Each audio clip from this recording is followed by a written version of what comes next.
Hey, everybody, in this episode of The Concert Experience, we're getting up close and personal with musician Maisy Kay. Let's do it. Tuning into the destination for TV superfan discussion, AFTERBUZZ TV. And now, let the buzz begin. Hey, everybody, welcome to The Concert Experience. Right now, we're listening to a song by Maisy Kay called Enough. That introduces us into the concert experience. This is the show where we get up close and personal with the musicians that bring you all this great music. You watch, either if you're watching a music video or you're listening to it there on your iPod or any of your streaming device of choice. I'm your host, Frank Moran. You can follow me on Twitter and Instagram at HappyGoJackie. Now, my guest today, she grew up in England but now calls LA her home. She's a musician and songwriter who is a self-taught pianist, and she calls her first song at the age of 10. She wrote her first song at the age of 10, and she's been described, which I love this, I'd love to be described as this, as an iron-lung ingenue with whose voice effuses theatricality. Her latest single, Enough, which we'll listen to right now, premiered on Pace Magazine. Please welcome Maisy Kay. Look at that. When you hear yourself described as that, as like as an iron-lung ingenue whose voice effuses theatricality. Is that how does that make you feel? Very flattered. Yes. Yeah, very flattered. I always grew up kind of afraid of my belt voice. It was very powerful. I think my first ever teacher told me, it's good, but let's maybe try and quiet it down a little bit. The neighbors can hear you.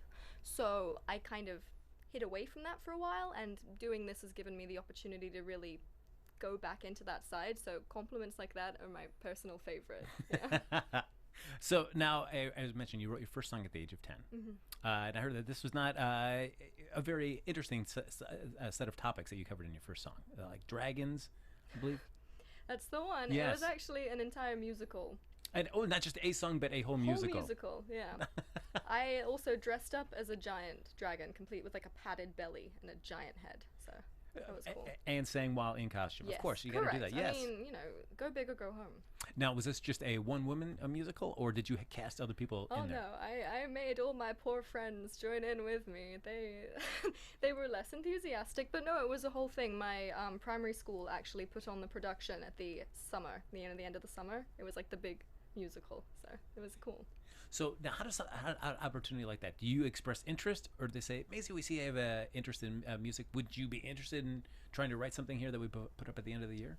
It was more like I had this idea. It was like a children's game that I played about this dragon and an island and a pirate. So I started writing it just for fun, really. I thought maybe I'd put it on to my mom and my dogs, because that was mainly my audience. But I had it all together, and I think my mother actually said, hey, this is really good. Maybe you should show someone else that isn't an animal.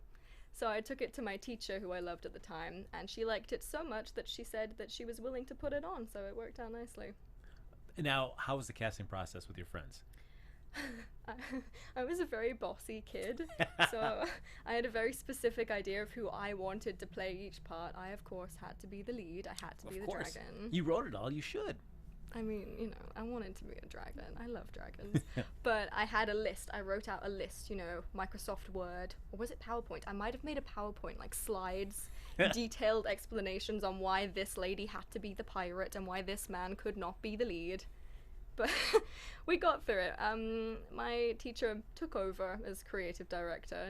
I think I was being a bit over the top. So she made it more fair. People came in, they read a couple lines, sang a few songs, as opposed to me just pointing at who I wanted, but it sounded great in the end, so she was probably right to do that. But what's it like for you to have that put up at the end of the year? Friends, family members can see this.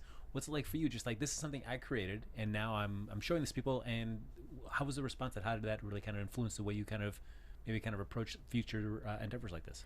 It was amazing. It was absolutely amazing. I got to be in the newspaper with my little dragon head on, and everyone loved it. There's an old recording of it somewhere that I still occasionally watch as a guilty pleasure.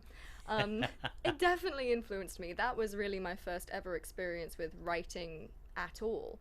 And it was such a huge success, and there's just something so special about singing something that you wrote as opposed to something someone else did, that ever since then I would just write non-stop. I'd be on my swing, I'd be making up melodies. As soon as I got the first ever, iPhone, I was making little voice recordings as a little kid, so completely shaped who I am as an artist.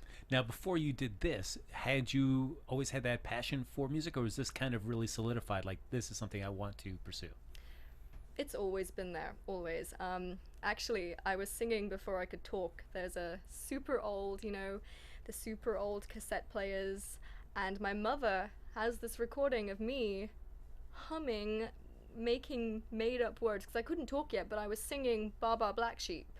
But I couldn't talk, so I was just gibberish. But yeah, I've always loved singing, always loved musical theatre, but that play was really a defining moment. Now, do you have any siblings?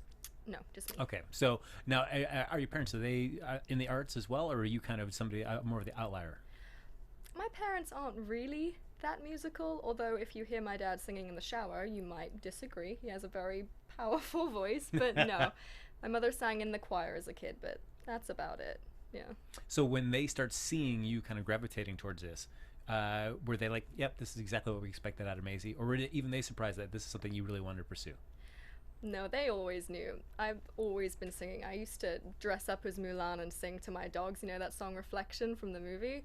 Always been singing. I always said, I'm going to be a singer. So they have been so supportive throughout the whole thing. Now, originally you grew up in England. Yes. And when did you make the move to the States? I believe it was in 2013. Okay. Yeah, I just turned 14. We got a record deal offer, so we just packed up our things and went. Well, and what's the experience of living here as opposed to in England? Very, very different? Very different, yeah. I grew up in the countryside, so there was no shops around me, just sheep, really. And when I first moved here, I believe I was staying in Beverly Hills in an apartment. So must be rough. See, all right. No. Got it. Cool. I've just never been somewhere where I'm not surrounded by trees and wildlife. That's all I knew as a kid. So it's very different, but you get used to it. Now, I know, was it in London or England when you first saw Phantom of the Opera?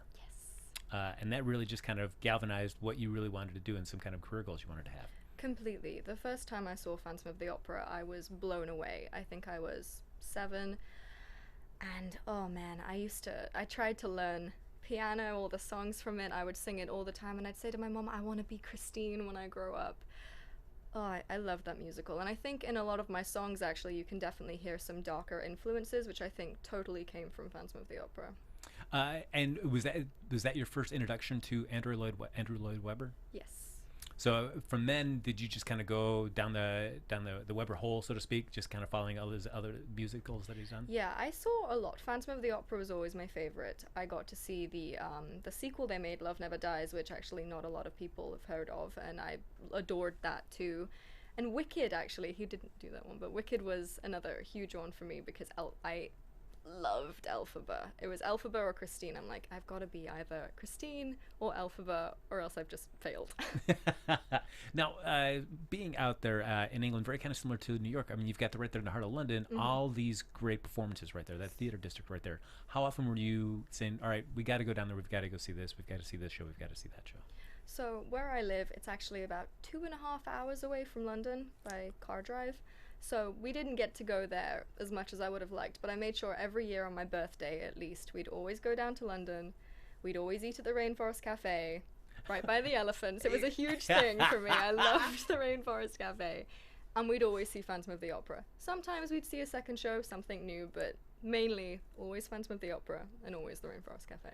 Oh man, so you would still, no matter how much, it would always be the Phantom. That'd be the go-to. Yeah.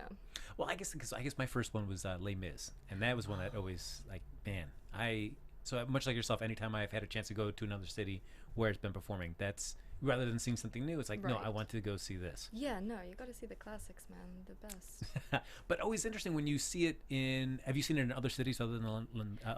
Yeah, I saw it in New York a couple times. Where I feel like that the first time, your first experience seeing it, that thing gets locked into your head about the way that the songs are sung and the way they sung. And when you go and see it performed by other people and it doesn't quite match exactly what you remember, you're like, I don't know if this is as good. I don't know. For me, I was always kind of like, it doesn't quite capture that first experience. No, I totally agree with that. Actually, I just remembered when they brought it to LA, I went and saw it, and it was still good, but there's just something about it. The London performance will always be my favorite, with the great big chandelier at the beginning sent shivers down my spine, and I completely get that, because it was good, but it was like,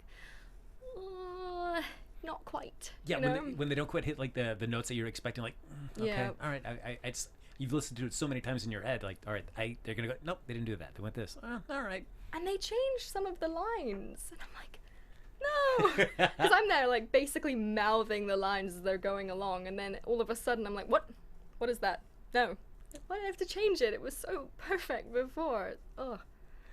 Don't tamper with the classics, No, you know? They're great as they are. One show that I watched here on BBC America, they did for several years. They when Andrew Lloyd Webber was doing like Joseph and the Technicolor Dreamcoat, where they were doing that competition series, where they're looking for the leads for those. Yeah. And I was just so sucked in watching like John Barrowman, Graham Norton, Andrew Lloyd Webber just doing the. Did you watch any of those competition shows? Yes, I actually saw the one for Oliver when they were trying to yes. cast Nancy. I Okay. watched that one start to finish. I'm pretty sure my favorite one won. She was great. Oh, I love Oliver. Oliver's a great musical. You I've know? never seen it. You've never seen it? I've never seen it. I've seen the Disney animated one, but I've never. Oh my god. Originally they had Rowan Atkinson as Fagin, I believe. Really? It was amazing. Oh, it's so good, dude. That's amazing. Because you know, when you think of Rowan Atkinson, I just think of Mr. Bean, so I'm not expecting him to be able to perform, like talk or sing or anything like that. He was actually really good. He was really funny. Yeah. So you move out here in 2013.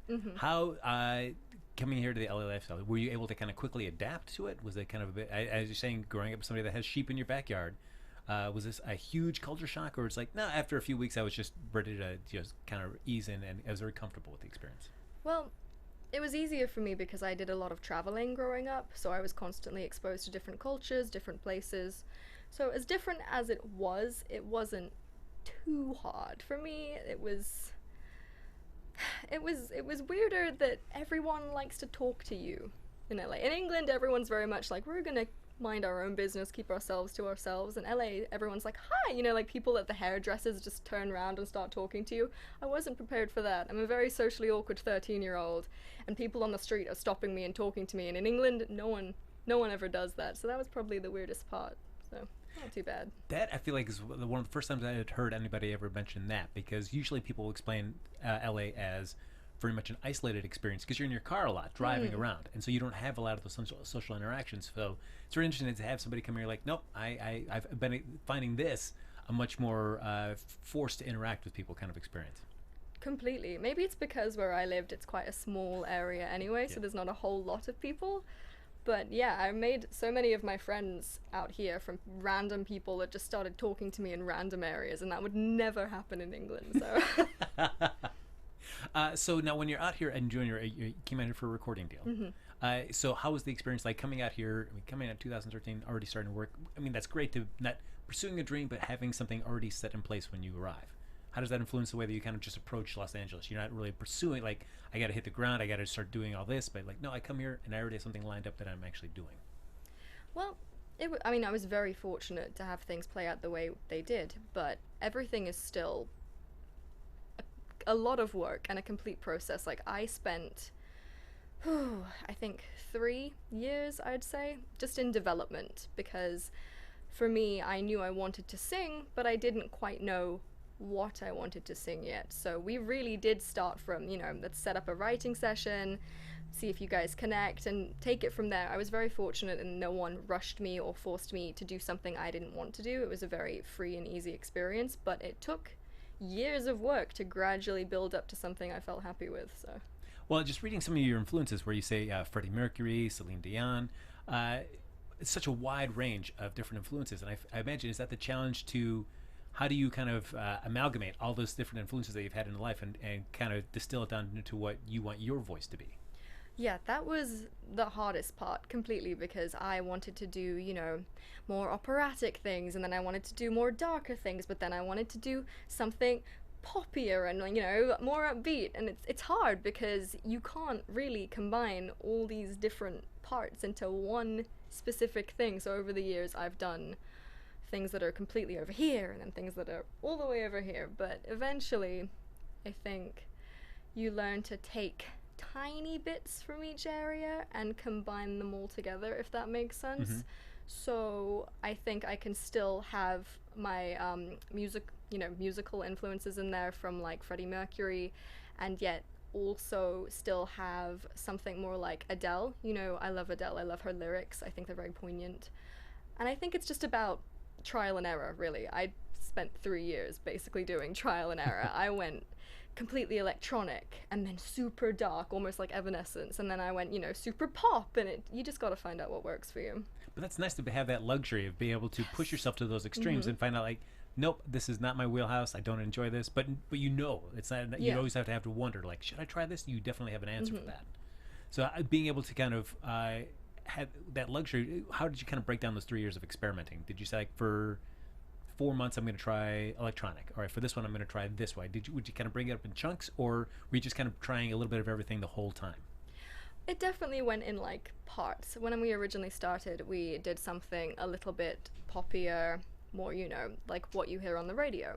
I did that for a while, and I was really young at the time. Like 13 it's quite a young age. You don't fully know who you are yet. You may think 13-year-olds like to, you know, got my act together. I know what's up. definitely thought I knew what was up with everything, but you know, you don't really know. So I did that for probably a year, I think, a long time before I realized that it wasn't quite what I wanted to do. And then I spent a year with another writer, and, you know, we did something else. We went more organic, you know, more like real instruments, nice piano ballads, and I did that for a while, and I thought, this is closer.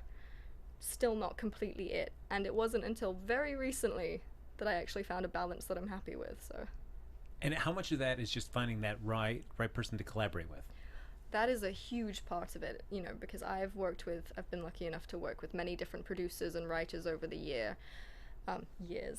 And it's really completely about compatibility, because with songwriting, you're basically opening your deepest thoughts to somebody else. And if you're going to do that and have it be successful and not intimidating, it really has to be someone you trust, someone you think understands you, because songwriting is very personal.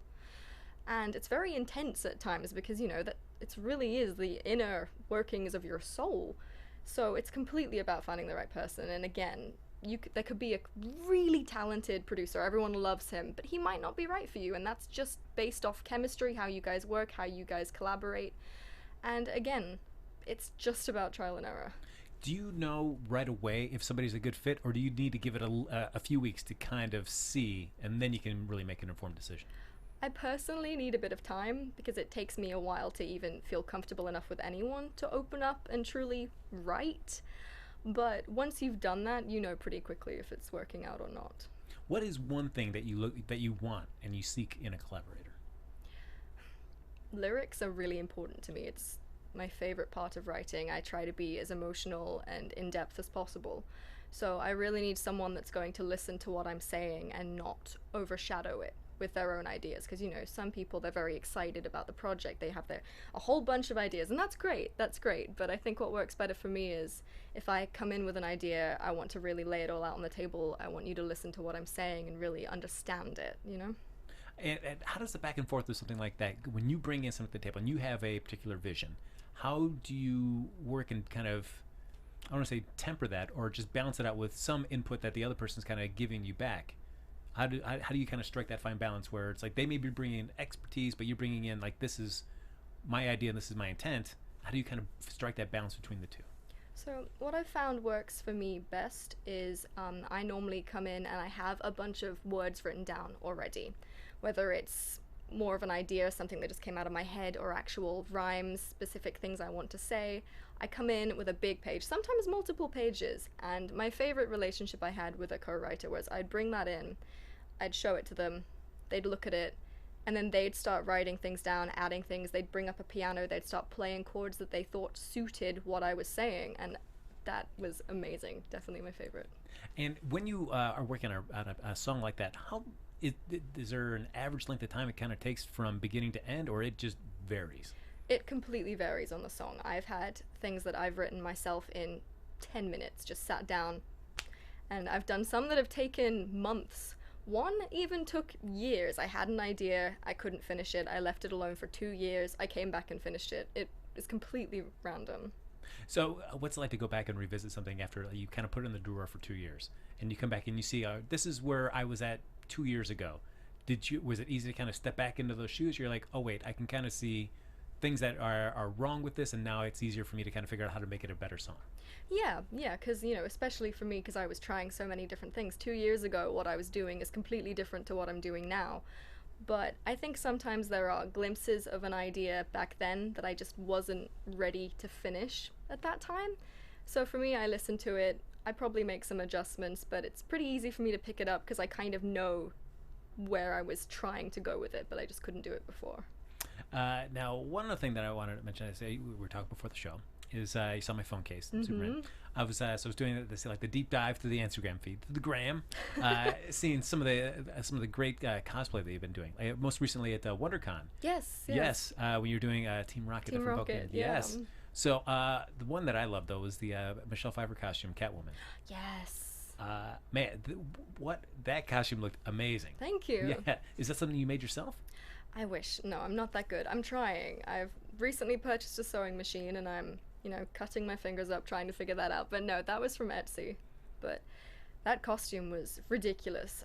It took me, I think, 50 minutes to get into that. That headpiece that you're seeing, I had to basically smother my own face in baby powder before I could get that over my head. It was ridiculous. How is it like buying something like that over Etsy? Because I feel like that's something you want to really just be in front of the person so they can make sure it fits properly. Is it a gamble like buying something online that you never really get a chance to try on first? Well, the good thing about Etsy is that you can send in your own measurements and they make it fit to those. And I do that a lot because, I can't really sew myself yet, but I really don't want to have to mess around and tailor a costume that I've just purchased.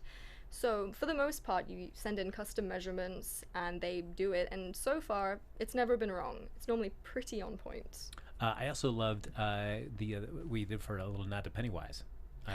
Thank you. Yeah. That was very cool. Everybody floats on here. Yes. So I assume you saw the trailer and said all right, I gotta just do a little nod to that. Completely. It was I think the day it came out, I just saw it and I'm like, I want to do this. And I made my friend, I'm like, listen, this is gonna sound weird. Can you please find me a yellow raincoat? And they were like, does it have to be today? And I'm like, yes, it has to be today. And they're trying to find me a raincoat. I'm there painting clown makeup on my face. I don't tell them I'm doing this, so they show up after hours, I think 3 hours of searching for a raincoat. I open the door, full clown makeup on. I have, those weird, my eyes are a different color. They basically drop all their things and they're like, oh God, what is wrong with you? But yeah, it was super spontaneous, but I really like how it came out. That is something when you expect somebody to open the door dressed up like a creepy clown. No. Nope. Amazing what's happening here. Now, all these costumes, what is it that you like about just kind of like that cosplay experience? Oh, well, I love video games. I'm a huge fan of anything like that, and I just think there's something so cool about dressing up as your favorite character and just taking on that persona.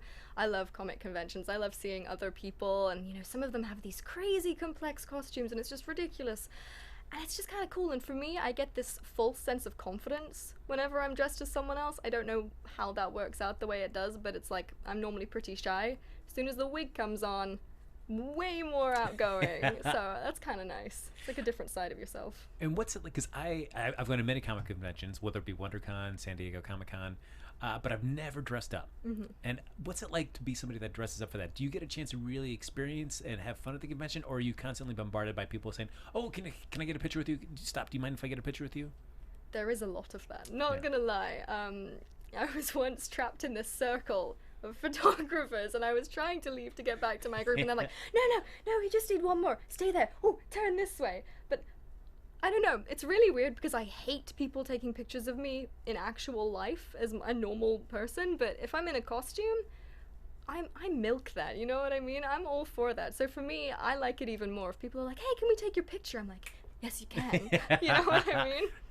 I always feel like the other downside, maybe why I've never wanted to cosplay, is that I love to go to the conventions and I love to buy stuff, probably way more than I should. But I feel like you never want to be somebody in costume carrying around a bunch of bags. That's not a great look. So for you, do you when you go to these conventions, do you want to go pick up stuff, and do you feel like I really can't because if people want to take photos, what am I do with all these bags of stuff that I'm buying? I've learned to master the art of taking the bag, putting it in between your legs, and positioning in a way where they can't see it. Smart thinking. It's an art. All right, it's an art. I got to study up on that. All right, I got to do that. So at WonderCon, did you pick up anything? What did you pick up that was really cool? This artist had done these Overwatch drawings, And I think the Overwatch characters are really cool in themselves. I'm actually currently working on a Mercy cosplay. Hopefully that'll be done soon. And I love art. I love artwork. The first time I ever went to one, I found this giant BioShock Infinite poster, and I fell in love with it. So I mainly look out for that, like, you know, smaller artists doing stuff like that. I think it's great. And I did love cosplaying for Brave. That was, boy, just that red wig was amazing. Yeah, it's not a wig. You dyed your hair for that? No. So that picture is actually a super old picture, and me and my team, as a joke for April Fool's Day, thought it would be really funny to just change the colors of it and pretend like I got a role in Brave. Because if you swipe, you can see the original photo. It's a yellow dress, my hair is brown, I just wore crazy extensions and they curled it to death. But yeah, no, not a wig, but a lot of people thought it was, so... All right. Clearly a good job on the Photoshop. Well, sure, absolutely. So you basically have, like, as you're saying, your team. So when you're going to be going on doing a cosplay or something like this for a photo shoot, do you have a team in place to help you out for these things? It's mainly more of like a social team because I'm awful at posting things. If you leave it up to me, I'm not going to post things. I'm busy experiencing things and I don't think, oh, I have to do this and keep, you know, updating my followers. So the team, basically, I send them the pictures and they post them for me, which is really helpful because I just forget. But cosplay-wise, I just bring a friend. I bring a friend or two, and we all go together, and they help me with stuff like that. I do like that you can send the photo to somebody else. Rather, I like that you made somebody else the middle person. So instead of just like, I can just put this up right now. No, I'm going to send it to somebody else, and then let them do that. There's so much that goes into social media that I didn't know. Like, there are, like, ideal posting times. To me, it's mainly just like, I have a picture of a cat. I'm gonna post it. It's gonna get like 12 likes. I'm gonna feel good about it. But no, apparently like, oh yeah, no, we posted it this time and we used this hashtag, and I'm like, all right. I mean, I just like cat pictures, but apparently, you know, you gotta build more of an aesthetic feed. So. That's true. Yeah, you got to get the right hashtags. It's all about those hashtags. All about the hashtags. That's man. right. That's right.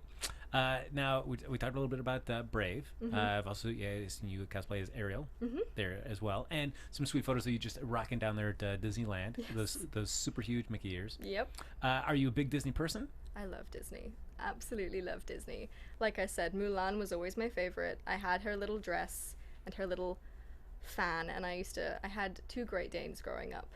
And I just used to sing Disney songs to them all the time. There are actually some embarrassing videos out there about that. So, did you go to Disney World while you were living in England, or was the first time you were at a Disney park when you moved out here? No, I went a lot, but I don't think I ever went to the one in California. I went to the one in Paris. Oh, okay, yes. It was always freezing, so, you know, that's Europe for you, but it was nice. It was nice. I actually really liked the Paris one. I've been out there once, and I really enjoyed it. It's beautiful. It is. Did you see they have Maleficent as a dragon in the castle? Yes, I thought that's such a cool thing to have inside there. Awesome, and I think they're the only place that does that. So yeah, it's like, I feel like down in Disney World you just got an armor shop, which like, who buys the stuff that's inside here? Nobody. I've never once been tempted to buy anything inside there. No. So now, as a Disney person, somebody loves it like that, and of course, Beauty and the Beast come out in theater. You did reimagining, just kind of cover song of Beauty and the Beast for that. So kind of combining your love for Disney, cosplaying, and Celine Dion. You got to just put it's like a hat trick of awesomeness. I was winning at life that day, man. All my favorite things in one video. When did you decide, like, yes, I need to do a cover of this? I've actually wanted to do one for years, but, you know, other things have been coming around and I've been working on my own music, but I've always loved that song, the original Celine Dion. Oh, it's stunning. So, of course, when the movie came out, I was like, here's the perfect time to do this. And I have, you know, CJ Emmons, he was in it too. He's a good friend of mine. And I was like, do you want to do a cover with me? And he was super excited about it. And it just happened. We put it together super quickly within the next few weeks. But it turned out brilliantly, I think, if I do say so myself. The video people were great. The pianist, her name's Victoria, she was fabulous. Did you listen to it? Yes. How good is her piano playing? Yeah, it was so great. It's stunning. And we recorded that live.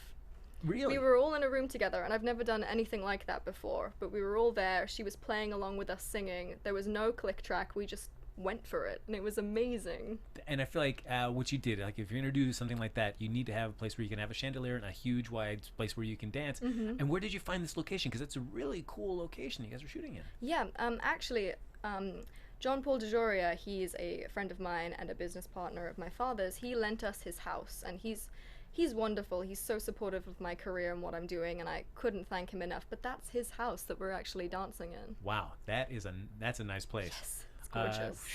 As well as the green, the yard around it. That's his garden, yeah. Man, all right, well, Stunning. nice place to live. Yeah, right? Yeah, that was really well done. And so for somebody that loves the cosplay experience, when it comes time to getting the Beast and Belle's costume, were you just really adamant? It's like, this has got to be spot on. We got to make sure it looks as exact as possible. Okay, funnily enough, there was a bit of a disaster with that dress in general. I'd found the perfect one on Etsy, of course, and I thought it was great, and I sent it. I was like, this is the one, and I guess we didn't really look, which was probably my own fault, but I didn't look until way too late, and I realized that it would not be there in time. We had a set date for the video, wouldn't be there. So I'm like panicking, I'm like, oh god, I've got to find a dress now. So I go to this costume store, trying to find a dress there. The only one they have is one that's like double my size, and we can't pin it to make it work because they're gonna show the back. So I'm freaking out at this point because I'm like, oh god, I'm not gonna have the dress. They're like, what if we do like a cream one? I'm like, you want me to be Belle in a cream dress? What are you doing? But I actually managed to find one on Amazon, of all places. It was like a next day delivery. So that dress, it actually looks really pretty and like really well made, but it's just on Amazon. Really? Yeah. Wow. All right. So enough to be able, convincing enough to fool everybody else. And now you've got a second dress from Etsy that showed up. Yeah, it is showing up. It still hasn't yet. It still hasn't shown up yet? Hasn't shown up yet. Oh. Now what are you going to do when you get that dress from Etsy? Do you have to come up with some excuse in life to be able to just wear that? I mean, I could find an excuse, but I mean, do I need an excuse? No, you don't. I'm just gonna put the dress on, man. Just be like, guys, I'm coming into the studio today in a dress. That's right. Get ready for this. And CJ's outfit. Where did you also find that on Etsy too? No, we actually did find that at the costume store. It was ridiculous. We had perfect luck with him. He found the beautiful blue jacket immediately, the first try, and they don't have a bunch of different sizes, but it was the perfect fit. He found it immediately. He was done super quickly, and I was there with nothing. So it's good. His stress was out the way. Mine was only beginning, but we got half of it right immediately. So as you're collaborating with this, are you already envisioning how you want this to be shot? And when you find the director for this, were you pretty much on the same page in terms of how you wanted this to be shot? Or do you have very specific things like, if we're doing this, I need this, this, and this in this video? I have like a basic idea of how I want it. Like I knew I wanted that shot, you know, how it's angling down, you can see us dancing. I knew I really wanted that. But for me, I'm more open about it. I work with the same guy for basically everything I shoot. His name's Kevin. He's great. He completely gets whatever look I'm going for. So I send him the song always. I give him a brief idea of what I want, and he really takes over from there, and he's great. I assume that you always want to fight for the jib, because you want to have that, you know, just the cool sweeping right underneath the chandelier shot. We're like, guys, we just need to get a jib. Please, can we just get a jib for the shot? Yep. Can we make this happen, please? I need that sweeping shot. I need it. Yeah. So I assume, of course, with putting out this cover, you were there opening day for Beauty and the Beast when it came out in theaters? I wanted to be. I was planning to be. I had the tickets ready. I had my own little casual yellow dress, you know, so I could be dressed appropriately. But the guy I was going to go with actually got into a motorcycle accident. Oh. So, I mean, kind of prioritizes the film just like a little bit. Just barely edged out. Yeah. I considered still going and leaving him, but you know. You was like, how serious is it? You think you broke your ribs, but you're not sure. You know, you might be okay. Take an Advil. That's right. How quick did you get the X-rays? All right, fine. Okay, we'll do it. So now, when you did see it, I will admit I saw the film as well, but I love the original. Me too. And I felt like I went in with a chip in my shoulder, kind of like, prove to me that you deserve to have all this extra running time, and you should be a live-action one. How did you enjoy the film? I went in the same way. I loved the original. When I saw the trailer, I wasn't blown away. I was sort of like, but I was unexpectedly pleased about it. I wasn't sure. I went in and I was kind of like, I'll watch it because it's Disney, but it was actually, I really liked it. I thought the cast was really well done. I loved LeFou. I thought Yes. he was, and Gaston was great. You really hated Gaston by the end, which is how you know a villain's playing the right part, you know?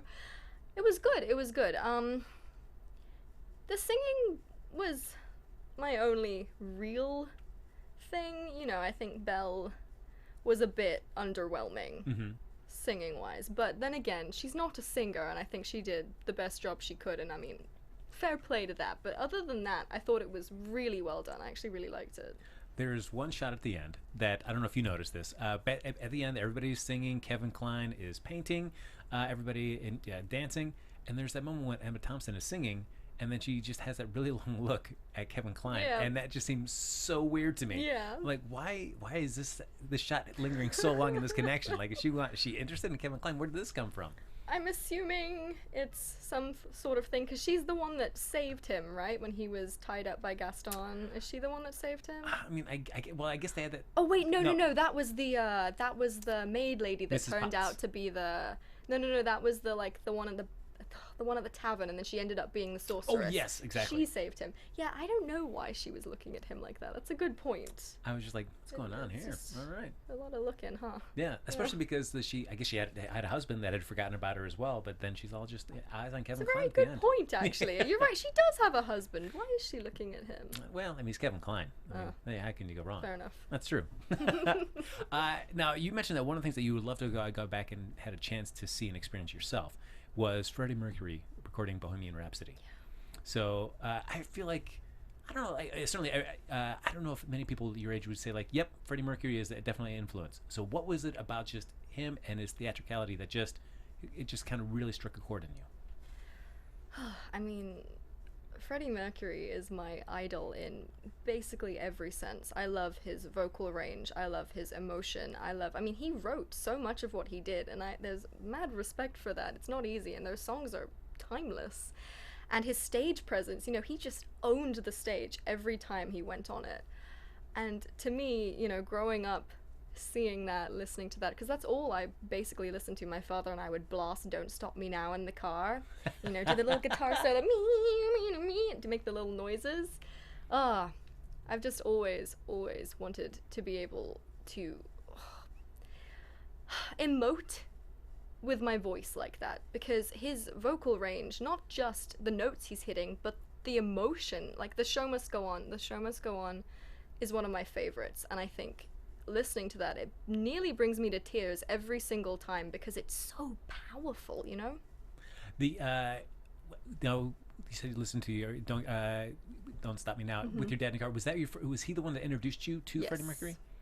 See, I feel like that's such an impressive thing, because when parents introduce you to music, I mean, it's kind of, they're like their first curator of music to you, because you're basically listening to stuff that they really enjoy, and they kind of really help shape the way that you kind of see music. So what's like, I mean, having your your dad kind of introduce you? Oh, there you go. We're gonna say goodbye to Maisy right now. She kind of drifts off now, thinking about Freddie Mercury. Take care, Maisy. So to have your dad kind of just like put this seminal influence in your life at such an early age, I mean, he kind of just steered the direction that you wanted to go as an artist. Completely. All I listened to until I hit high school was Freddie Mercury on my dad's side, Beatles, Elvis, and then my mom gave me Celine, Barbara, Whitney, and that was it until I was 10 or 11. And then my friend at high school played me Kesha TikTok for the first time, and I mean, I was like, what is happening? No, but it completely shaped who I am as an artist, because that music, it's timeless. You know, you can listen to that now, 10 years from now, 50 years from now, and those songs will still be incredible. And that's sort of what I hope one day to try and achieve in the same way, because it's just it just blows my mind. It really blows my mind. I would listen to that stuff over and over again every day for the rest of my life if I could.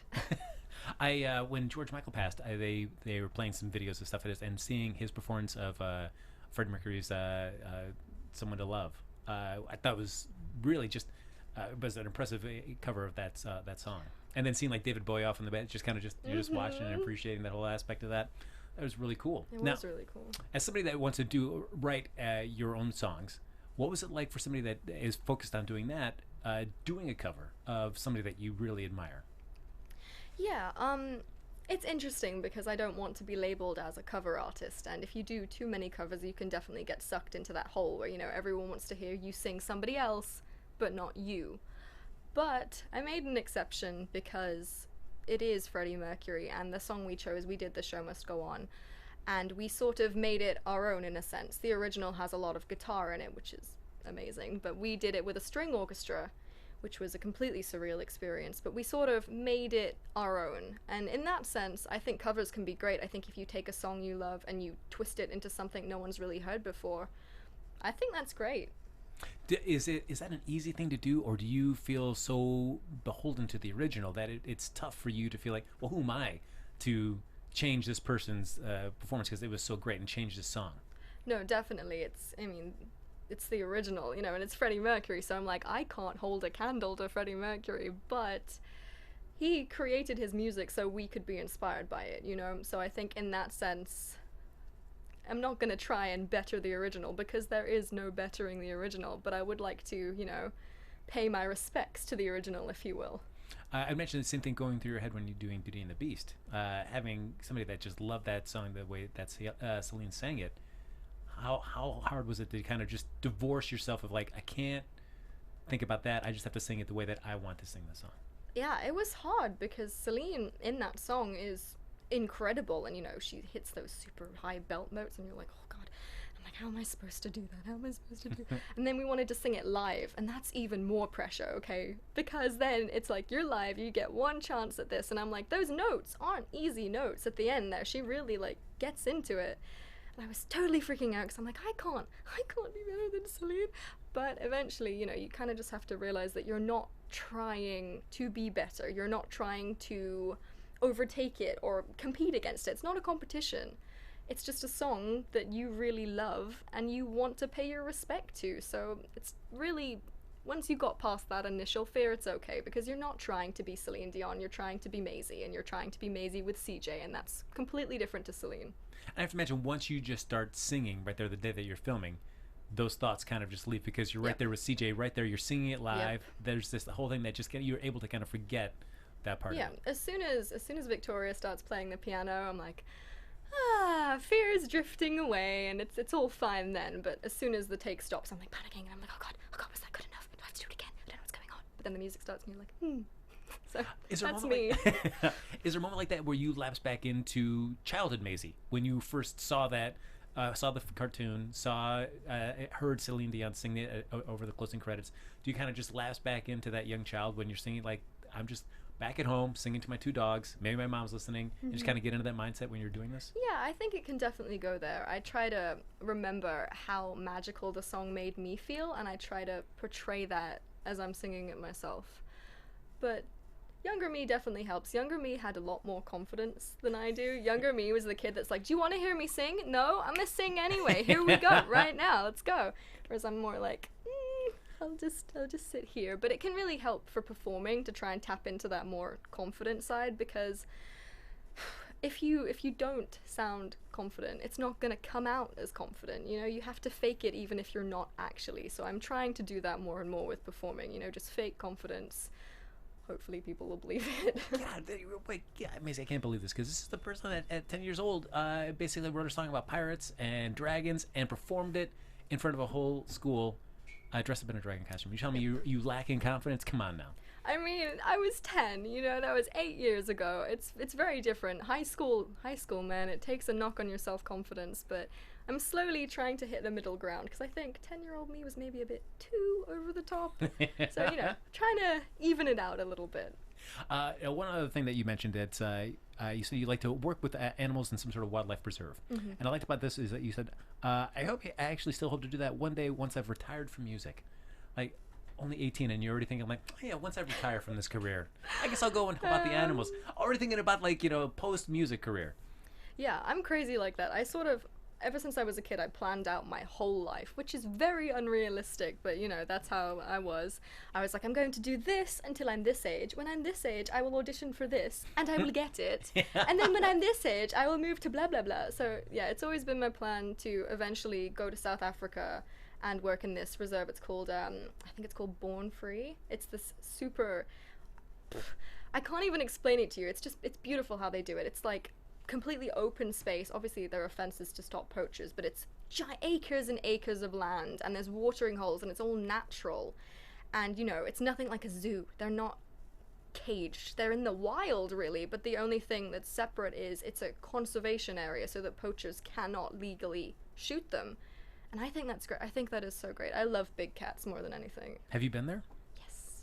Is it one of those where they put you in like in a caged vehicle, and so the animals can be on top and walk around the vehicle while you're on it? It's it's like a Jeep, but Okay. it's open. So the animals don't really bother with you, which I think is really funny when people are talking about, you know, some like lions or cheetahs, like they're these vicious animals. They do not care. If you leave them alone and don't be obnoxious, they don't care. We saw a leopard and her baby a few miles away, and they were completely unfazed by us. They're just happy, and they're not aggressive. I mean, they are aggressive, but you know, they're not showing any signs of aggression to us. We're just there. We're not protected. If they wanted to kill us, they could kill us, but they don't want to. So I'm imagining you, Maisy, as somebody that enjoys watching those videos where someone's tended to a young cub, and then years later they kind of reunite, and the cub remembers them, and they jump up and they hug them, and you're like, it's gonna be a mauling incident. Nope, it's just tons of snuggles and kisses. So right there, that's what you'd like to have. Just come there to yes, that. completely. I'll just watch it and be like, oh. So now, as we were playing in here, you had your latest song, Enough, playing. What was the inspiration for Enough? Okay, so Enough was basically about me battling with my own self-acceptance. A lot of people, when they listen to that song, make the misconception that I'm talking about the need to be enough for someone else other than me, which isn't really a healthy quality to have to begin with, and it's not about that.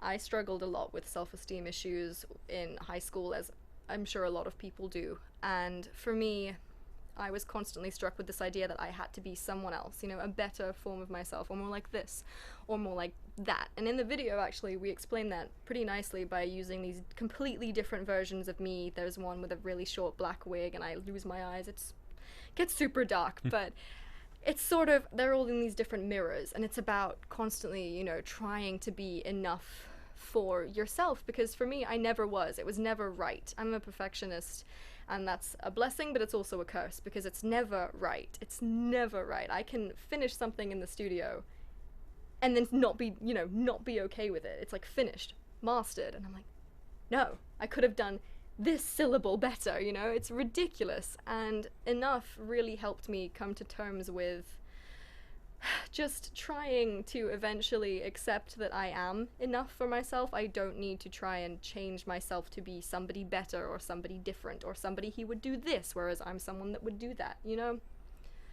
It's basically the story of my teenage life, summed up in 3.5 minutes.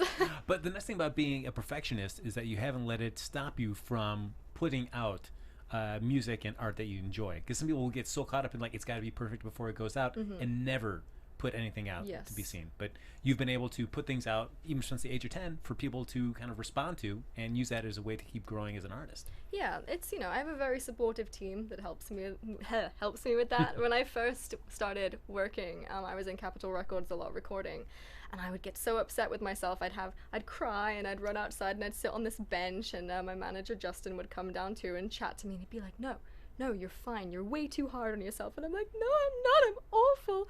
And that went on for ages. But yeah, it's really crucial to have a team that understands you more than anything. You know, it's nice to have, you know, we had multiple record deals at the time that we could have taken, and we chose to go with an independent label to give me that free will, if you will. So it's not this like giant corporation saying, you're going to do this. We want you to do this and this. It was like, no, take your time.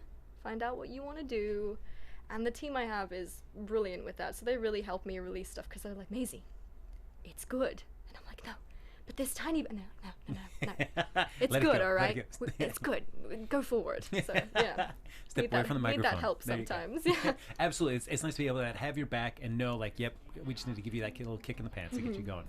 So Maisy, if they want to keep following you in your career, and where's the best place on social media to keep track of everything you have going on? Okay.